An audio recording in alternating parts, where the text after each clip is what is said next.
Ngayong araw nga po ay magsisimba po kami. Nag-aayos nga po pala muna dyan sila mama. At ako nga po ay naka-prepared na. Aalis na nga po pala kami mga katwini. Ayan po mga katwini, nandito na po kami sa simbahan. Pagpasensyahan nyo na nga po pala mga katwini. Dahil nga ay hindi naririnig yung boses nila na habang kumakanta. Paano ba naman? Ay nag-iingat lang ako kasi nga ay baka makapiright tayo. Tiis-tiis na lang muna sa aking boses. At sa mga oras nga na yan mga katwini ay uuwi na kami. Hindi talaga maintindihan yung panahon mga katwini. Paano ba naman? Ay iinit at bigla-bigla na lang uulan. At malapit na nga pala kami mga katwini sa aming bahay. Nakauwi na kami mga katwini. Talagang itong mga aso namin, ilang oras lang na miss na agad kami. At na nakauwi na nga pala kami mga katwini, ay naglinis na kami dito sa loob ng aming bahay. At sa mga oras nga na yan, ay yung kakambal ko nga pala ay nag-prepare na para bukas. Wala nga pala si mama at si papa dyan. Dahil nga po ay may pinuntahan sila. At dito nga mga katwini ay tapos na kami maglinis dito. Pagkatapos nga mga katwini ay lumabas na muna ako upang magsaing.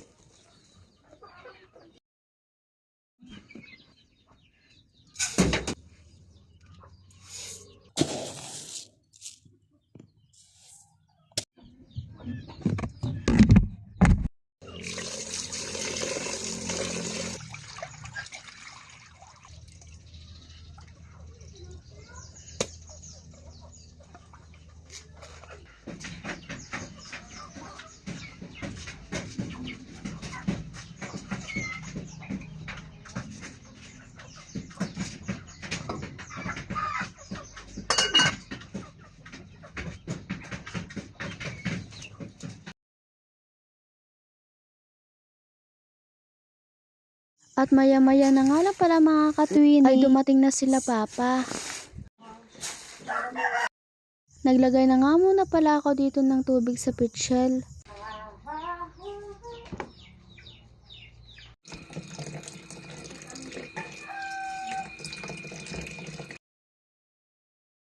Dahil nga ay kakarating pala nila mama, ay nagtimpla na muna pala ako ng kape sa kanila.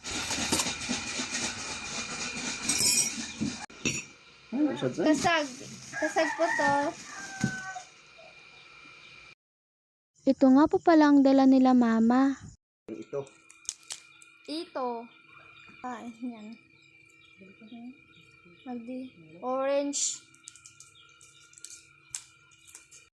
At yan mga katwini, ngayon lang ako nakapagtimpla sa kanila. Dahil nga ay pinakita ko muna sa inyo yung dala nila.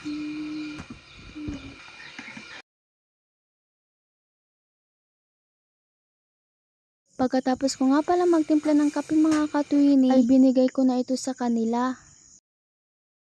Dahil nga po ay magluluto na si papa, ay nati-hati na niya yung kasag. At sa mga oras nga na yan mga katwini, ay hindi ko sana siya bibidyohan. Kaso nga sabi niya ibablog ko raw siya. Kaya yun nakinig na lang ako. Kasi nga naisip ko na isabay ko na lang yung vlog ko kanina at ngayon. Kasi konti lang naman yung aking vlog kanina. Kaya yun nag-vlog na lang ako sa ngayon. At hinati-hati na nga po pala ni papa yung mga gagamitin sa pagluto. Yan na nga po pala lahat. Ako mga katwini, hindi talaga ako mahilig sa mga ginataang gulay, kagaya ng gabi, kalabasa, ganyan. Pero si mama talaga mahilig sa mga ganyan.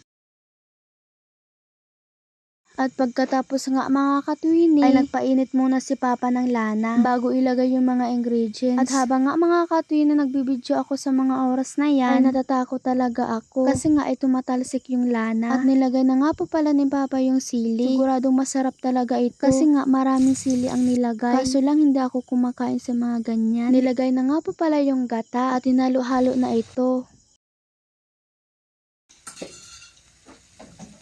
Pero sa mga oras nga na yan mga katwini ay hindi talaga ako kumain. At bago ko tatapusin yung aking vlog, huwag kalimutan mag-follow, like, and comment. Thank you for watching. Bye!